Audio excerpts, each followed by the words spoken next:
حضرت عمر رضی اللہ تعالی عنہ جن کے پاک نام پر آج مسلمانوں کو فخر ہے اور جن کے جوش ایمانی سے آج 1300 برس تک کافروں کے دلوں میں خوف ہے۔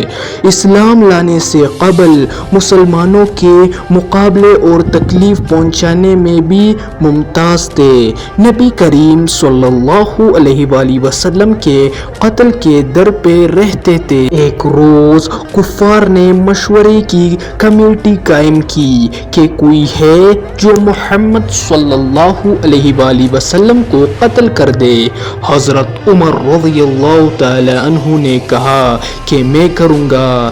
لوگوں نے کہا کہ بے شک تم ہی کر سکتے ہو۔ حضرت عمر رضی اللہ تعالی عنہ تلوار لٹکائے ہوئے اٹھے اور چل دیے۔ اسی فکر میں جا رہے تھے کہ ایک صاحب قبیلہ زہرہ کے تھے کہ جن کا نام حضرت سعد بن ابی وقاص رضی اللہ تعالی عنہ ہے۔ انہوں نے پوچھا کہ عمر کہاں کا جانا ہے؟ کہنے لگے کہ محمد مصطفیٰ صلی اللہ علیہ وآلہ وسلم کے قتل کی فکر میں ہوں، نعوذ باللہ۔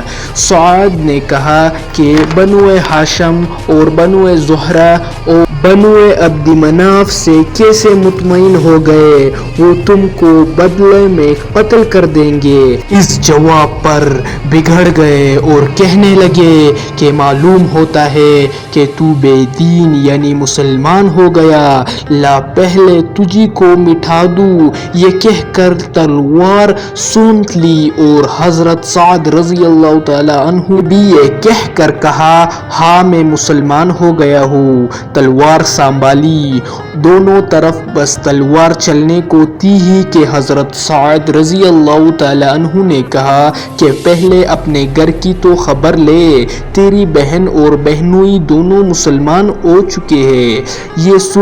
یہ سننا ہی تھا کہ غصے سے بگڑ گئے اور سیدھے بہن کے گھر گئے۔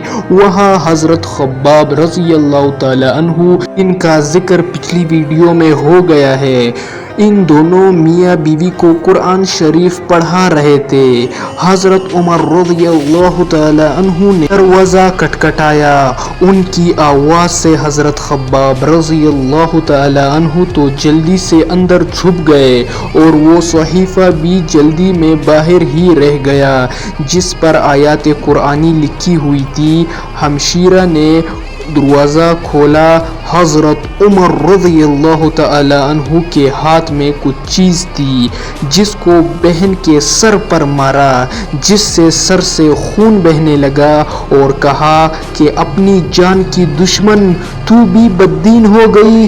اس کے بعد گھر میں آئے اور پوچھا کہ کیا کر رہے تھے؟ یہ آواز کس چیز کی تھی؟ بہنوئی نے کہا کہ بات چیت کر رہے تھے۔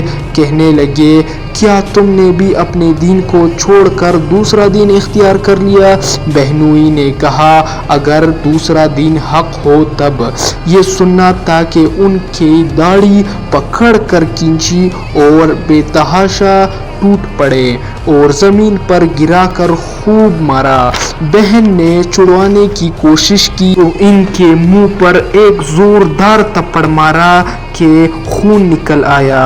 وہ بھی آخر عمر ہی کی بہن تھی۔ کہنے لگی کہ عمر ہم کو اس وجہ سے مارا جاتا ہے کہ ہم مسلمان ہو گئے۔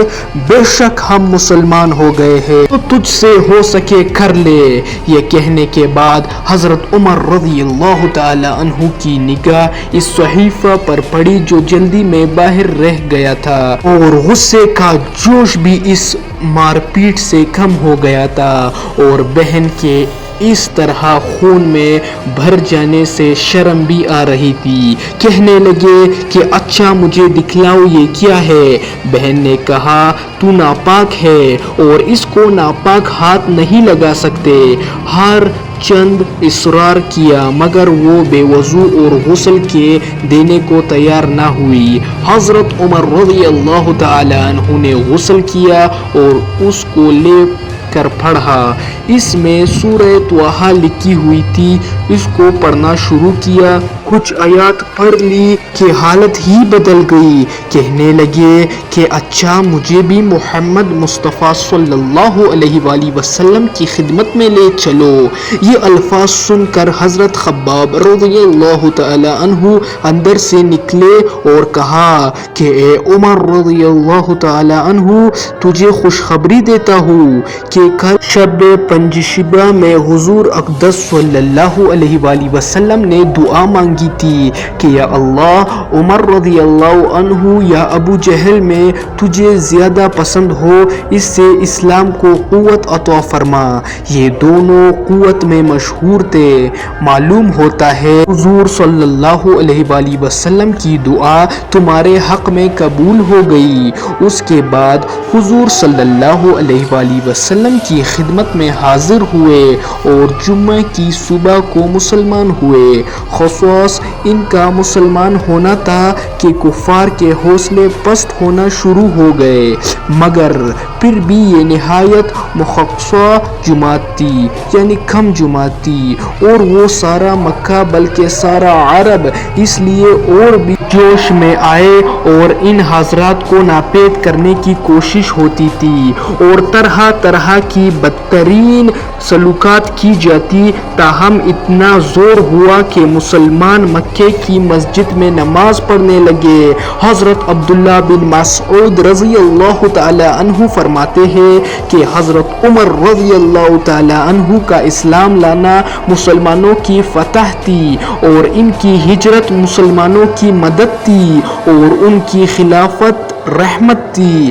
اتنا عظیم صحابی، اتنا دلیر صحابی کہ بہت زیادہ مربع میل زمین کی اللہ پاک نے سلطنت دی، اللہ پاک نے روح زمین کی خلافت دی، اللہ پاک نے سب کچھ انہیں دیا اور فرمایا میں ان سے راضی اور یہ مجھ سے راضی۔ حالانکہ مومن کو یہ لقب جنت میں دیا جاتا ہے کہ اللہ پاک فرماتے ہیں کہ جاؤ، اب تم نے مجھے راضی کر لیا، میں تم سے راضی اور تم مجھ سے راضی۔ کیا ہی ان حضرات کی قربانیاں تھی کہ اللہ پاک نے دنیا میں ہی وہ انعام دے دیا۔ جن جن حضرات کو موٹیویشنل واقعہ، یہ موٹیویشنل بیان پسند آ گیا، صرف اور صرف وہی حضرات چینل پہ جڑنے کے لیے چینل کو سبسکرائب کرے، اس لیے نہیں تاکہ باقی اچھی موٹیویشنل، ایجوکیشنل اور کافی بیسٹ واقعات آپ حضرات تک پہنچ سکے۔ جزاک اللہ خیر۔